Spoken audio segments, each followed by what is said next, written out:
There's been a lot of conversation about the conversation between LeBron and our own Charles Barkley. Let's get into it. Here's what he says about Chuck. He's a hater. What makes what he says credible? Because he's on TV. I'm not going to let him disrespect my legacy like that. I'm not the one who threw somebody through a window. I never spit on a kid. I never had unpaid debt in Vegas. I never said I'm not a role model. I'm tired of biting my tongue. There's a new sheriff in town. Here is what our sheriff, Charles Barkley, said in return to ESPN Radio. Well, I think when you don't like the message, you just kill the messenger. And that still does, some of those things he said about me are correct. That still does not make my message incorrect. I thought he was really whiny and complaining the last couple of weeks, talking about he got no help. I'm like, dude, you just won the championship. And it's the middle of the season, and you're just bashing your teammates. I think that wasn't right. You keep saying, we're not in it, we're not that good. I'm like, dude, y'all are the reigning defending NBA champs. And, I appreciate Christian Thompson actually having the stones to say something, but he's the only one. The rest of them are just so intimidated. I mean, and anybody in that circle, they're so intimidated, but I'm not intimidated at all.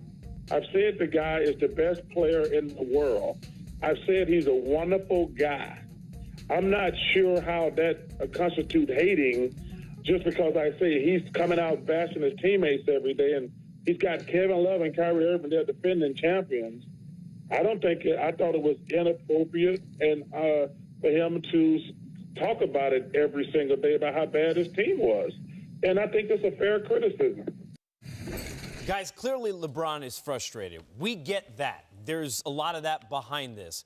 Did you agree with what Chuck said about LeBron? No.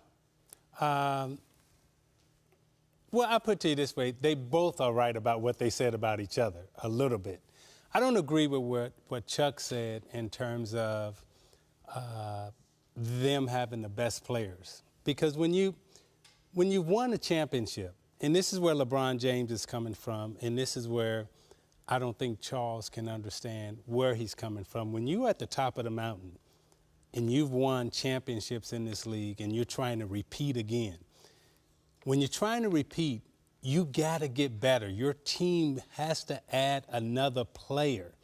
Golden State went out and added Kevin Durant. Okay, you see San Antonio, their younger players have gotten better.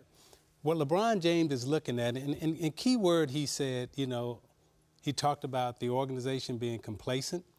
He talked about his age at 32 or going to be 32. So he's sitting at the top of the mountain and he's saying, these younger guys are coming.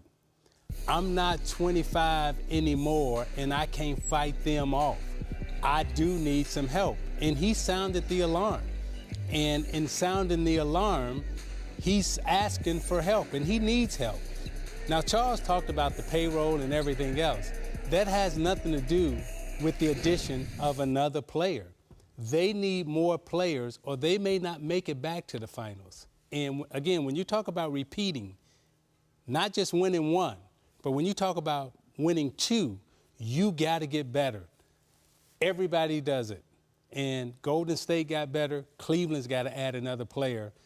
And if they don't, they probably won't win it again. I looked at it as Casey is. I thought Charles Barkley had his opinion. Whether he agreed with LeBron James or not, or whether we agreed with Charles, he has a right to his opinion. Yes, LeBron James started throwing some haymakers. And I think the reason why, and I'm just going off my opinion, I think it's built up of frustration, like you said, of him not being able to have a team that that maybe can win a championship. But I think his frustrations with Charles, it's been a long time coming, and I think it just hit a head. It probably wasn't the right time in the way he went about it, but I think LeBron James just says enough. But I do like that he said, I welcome being a chance to be able to talk to Charles during the All-Star break, so looking forward to that. A lot of times it's not what the message is, it's how you deliver it. Maybe LeBron or Charles could have delivered it a little differently. We deliver this. Hey, look, great segue for Thursday, well, right? Change. Let's bump up the ratings. Well, yeah, I agree. I mean, if I can change, you can change. Everyone can change. I ain't changing. 7 p.m. Eastern time. You stay Casey Stern.